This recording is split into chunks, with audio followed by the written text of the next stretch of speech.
saludo a Chica Alexa y a todas las organizaciones que han hecho posible y a los participantes de otros países que enriquecen esta discusión para poder reunirnos a discutir sobre los rasgos característicos de la dictadura que vivimos en estos países.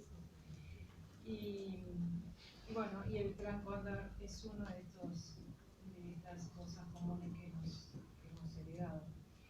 El Plan Cóndor, ya se habló de mañana, la asociación criminal que acordaron las dictaduras del Cono Sur para llevar adelante propósitos deliberados de persecución y exterminio de todas aquellas personas u organizaciones que los regímenes de facto entendían que se oponían a sus denominados intereses nacionales, doctrina de seguridad nacional mediante, que obviamente no eran los que deberían perseguir los intereses de un Estado democrático. Bien, antes que yo habló Mirta, una excelente fiscal, que fue la que abrió camino en este difícil trabajo de hacer justicia en Uruguay. Y bueno, también estuvo Pablo, que ahora sigue bregando por la continuación de estas denuncias y ha estado desde la hora 1 en este trabajo.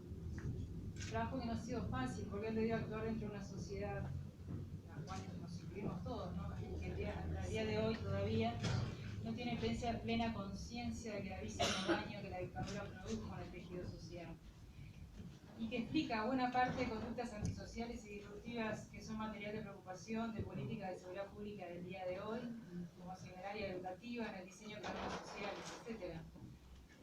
Sociedad, por tanto, que su mayor parte no se ha hecho eco de los reclamos por justicia, ni ha invocado su propio derecho a conocer la verdad de lo ocurrido con tantos integrantes del colectivo social. Dale, gracias. Lo han dicho otros anteriormente, que la constante es en el peso de la investigación ha sido la recolección de las pruebas, la formulación de las denuncias, siempre recaído en las víctimas, obligándolas a reeditar en el recuerdo las gravísimas vulneraciones sufridas en una improcedente revictimización continua que viven mientras continúan en esta lucha por justicia. Bueno, ahí en ese estado de situaciones que intervengo como juez, en ese momento juez penal, y tomo conocimiento de muchas, primero algunas causas y después fueron muchas. Dentro de ese cúmulo de causas, algunas sí referían específicamente al Plan Cóndor, y se valoró y se registró y se consideró la existencia de ese Plan Cóndor en cada una de las causas. Ciertamente el Uruguay no ha hecho lo que ahora, o bueno, que sí hizo Argentina, de aislar esta conducta a esta asociación ilícita y analizarla en sí misma como motivante de una causa concreta, judicial, pero sí que se valoró y se consideró en las causas en donde aparecía. Y en ese sentido, estas causas, muchas veces la existencia del Plan Cóndor permitía entender conductas ilícitas que se desarrollaban como parte de un contexto histórico que debe tenerse presente. Considerar la coordinación represiva de los militares y de los civiles que intervinieron en esos procesos permitió comprender acciones que de otra manera no se podía explicar e incluso logró reunir material para establecer responsabilidades. Ya se mencionó hoy de mañana el caso, y lo mencionó Pablo y lo mencionó Mirta, me toca mencionarlo a mí también, el caso de Gustavo Insaurralde y Nelson Santana, lo trabajamos conjuntamente con Mirta. Era un expediente además que Paraguay pedía la extradición de Calcaño, el militar que había participado en los interrogatorios. ¿Y por qué digo que permitió ayudar en lo que fue la atribución de responsabilidad de Calcaño? Porque principalmente a partir de los documentos del Archivo del Terror se mencionaba la colaboración y la valiosa colaboración del militar uruguayo en lo que fue el interrogatorio de estos detenidos, ciudadanos detenidos, E incluso si uno analiza lo que eran las actas de interrogatorio, hay una tan detallada y minuciosa preguntas acerca de la participación de Insaurralde y de Santana en lo que era sus actividades militantes, que ningún paraguayo, por más militar que fuera, lo podía conocer. El único que lo podía conocer era Calcaño, que estaba atrás de esa investigación.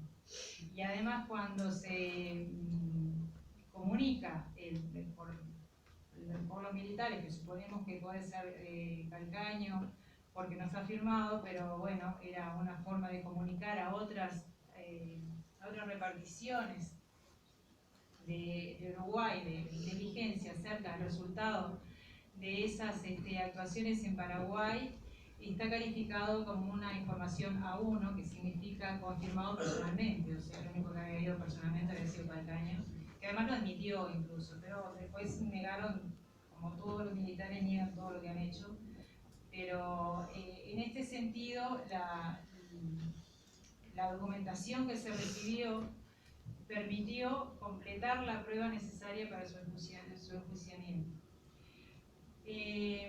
Agregado a eso, la falta de motivación de Paraguay para la detención de los uruguayos era evidente. Ellos, como se explicó hoy de mañana, habían ingresado con documentos falsos y estaban en procura de obtener pasaportes para seguir y exiliarse en Europa.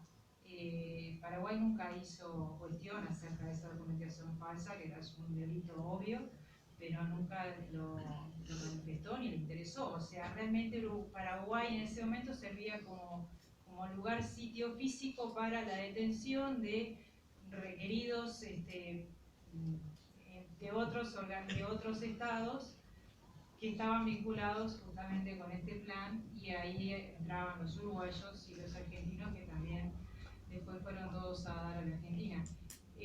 Dentro de los testimonios que se recogieron en esa causa, había también presos que estuvieron junto con Insaurralde y Santana en el Atlético, y uno de ellos informa de que Insaurralde en ese momento no estaba siendo torturado, fue salvajemente torturado en Paraguay, pero cuando estaba en el Atlético como que lo tenían aparte, y entonces él comunicó o informó a otro que bueno, que a él estaba esperando que vinieran los uruguayos a resolver su situación. O sea, esa también era una característica, o sea, si bien coordinaban para la detención de ciudadanos de otro país, después quien se hacía cargo de la suerte de esos detenidos generalmente eran los estados de los cuales esos detenidos eran los nacionales. Bueno, ahí es donde perdemos la pista de Santana y Insaurralde. O sea, sabemos que llegaron hasta Argentina y ahí no sabemos si desaparecieron argentinos o si desaparecen en Uruguay. Lo cierto es que están desaparecidos, y esa era sin duda alguna la calificación jurídica que correspondía en ese caso. Otro caso que bueno, que acá tenemos a la sobreviviente, que es el caso del secuestro de Lilian Celiberti, de Universindo Rodríguez y los hijos de Lilian pequeños en Brasil. Un caso de conexión del Plan Cóndor Uruguay-Brasilero, donde la participación de militares uruguayos es relevada no solamente por quienes sobreviven, por Lilian y por Universindo, sino también por la participación fundamental que tuvo Luis Claudio Cunha en ese secuestro, y gracias a su intervención y a que se denunció que se habían secuestrado uruguayos, yo creo realmente que si no, bueno, Lilian está acá y Universindo pudo estar, junto además después también los hijos de Lilian, pero si no, muy probablemente hubiera sido la misma suerte que siguieron muchísimos detenidos. En esa situación, la participación de los uruguayos es además admitida por los militares uruguayos.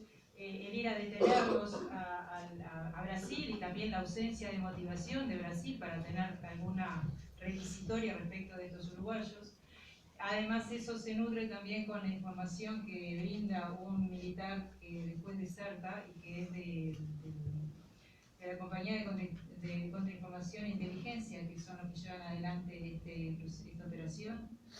Él era fotógrafo de esa compañía, informa qué fue lo que se montó todo un cuento acerca de la necesidad de detener a estos uruguayos, que en realidad la persecución era ideológica, obviamente. Y bueno, en definitiva eso releva claramente la actuación del Plan Cóndor, en este caso Uruguay con Brasil. Y el otro caso que también estuvo en el juzgado, y que bueno, no ha avanzado demasiado, como tampoco el de Lilian, es el de los fusilados de Soca, que bueno, que hoy se charlaba acerca de si integraba o no el Plan Cóndor. Yo creo que sí que lo integra. Detenidos uruguayos en Argentina, para después, un mes antes de que después mataran a Trabal en París, y lo vinculan como una cuestión entre que, bueno, como mataron a un militar, acá viene después la vendetta, o no sé, o la represalia del lado uruguayo.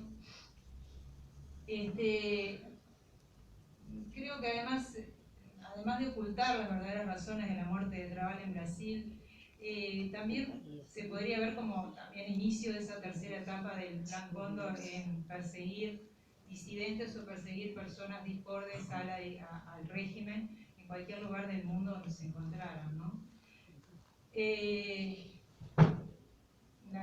La intervención de militares uruguayos en la detención de los que luego fueron fusilados en Soca, se revela también por el testimonio de sobreviviente, de Julio Abreu, que es muy claro en detallar cómo ocurrieron los hechos, los lugares donde fueron detenidos, comentarios que realizaban unos y otros militares, que nos identifica tanto en suelo argentino y después también en suelo uruguayo cuando lo llevan a 300 carros, y todo lo que luego ocurre con estos detenidos.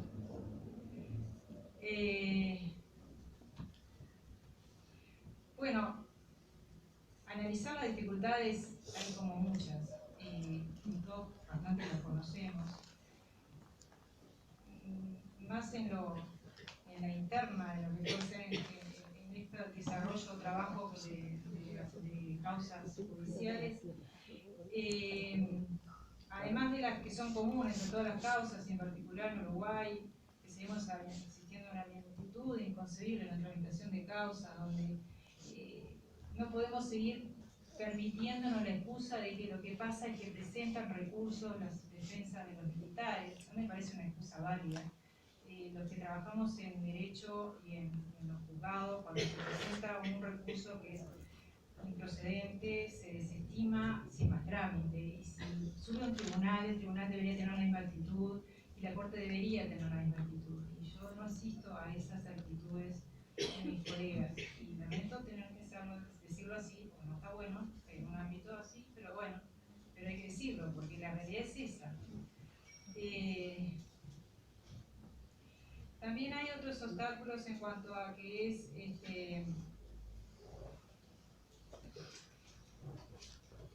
en cuanto a poder coordinar la remisión o el intercambio de información con otros países.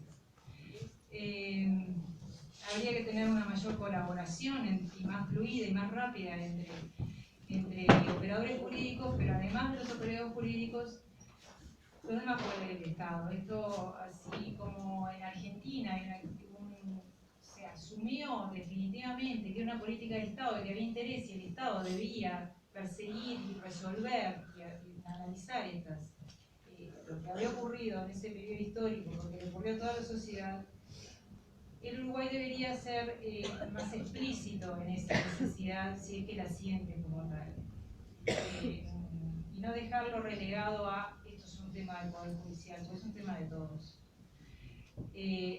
Como digo, no puede solayarse que se trata de delitos cometidos por el Estado, y es él quien debe asumir y establecer, además de las responsabilidades individuales que puede caber que lo desarrolle y la establezca el Poder Judicial, las políticas de reparación y los mecanismos para la amplia discusión de los resultados de las investigaciones, de manera que sea de conocimiento de toda la sociedad, sosteniendo la memoria de tales hechos para asegurar que no vuelvan a repetirse. La garantía de repetición vienen a partir de conocer lo que ocurrió y de saber dónde están los mecanismos o de fortalecer los mecanismos para que no vuelvan a ocurrir. Se requiere, por lo menos a mi juicio, permitir el acceso libre de los archivos existentes en los diversos países integrantes del Plan Cóndor, para conocer los elementos que puedan ser útiles para avanzar en el conocimiento de los hechos investigados en cada uno de los países, o por lo menos los organismos que están investigando. Para ello, para poder intercambiar una información, habría que tener un protocolo de búsqueda y antes de ello un método común, o por lo menos compartido, del archivo de la información que se va obteniendo, cosa de manera que si Uruguay precisa información de Brasil, saber cómo pedirla y qué es lo que va a recibir.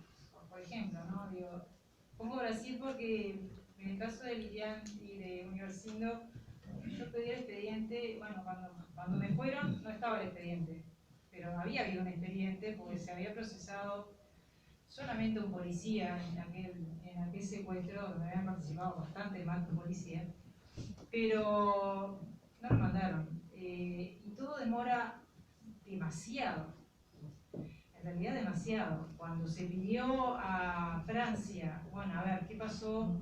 ¿Cómo se investigó y qué se supo de la muerte de Trabal? En realidad, no porque estuviera vinculado al fusilado de Soca, porque entendíamos que no tenía nada que ver, sino justamente para desligarlo y poder avanzar. Francia nunca contestó. Y después me enteré que en realidad hay una cuestión política detrás. Entonces, cuando se empiezan a mezclar esas cuestiones de, bueno, el Estado no va a informar de estas cosas, dígamelo directamente, pero entonces le dicen, no, mire, no cumplió con tal parte del acuerdo del protocolo. Y bueno, entonces uno pierde el tiempo, vuelve a pedir con tal parte del acuerdo del protocolo y en realidad no lo van a mostrar nunca, esa es la verdad. Entonces ahí se pierde información o debe privarse, se priva de información a la investigación. Y enlentece o por lo menos o a veces paraliza las causas, ¿no? Entonces esto que decía, la lentitud de la aportación de pruebas solicitadas a otros países es otro de los problemas. Se trata de causas que llevan muchos años de tramitación, varias de las cuales se archivan sin llegar a una sentencia por la muerte de los imputados, o implicados, para no decir imputados, porque estaríamos estando en otro estadio procesal. Y en esta situación de impunidad biológica, como decía Lorena Ballardini hoy, habría que considerar que alcanzar la verdad de lo ocurrido no se termina con la muerte de los responsables. Debería el Estado asumir la investigación de los hechos, más allá de las responsabilidades penales, ya que la reparación de las víctimas y el derecho de la sociedad a conocer la verdad así lo requiere. Muchas gracias.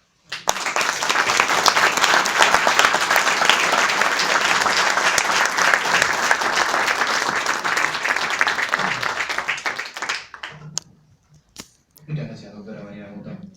Vamos a pasarle la palabra ahora a Lilian Celiberti, como bien dijo la doctora Mota, sobreviviente del Plan Cóndor. Bueno, muchísimas gracias.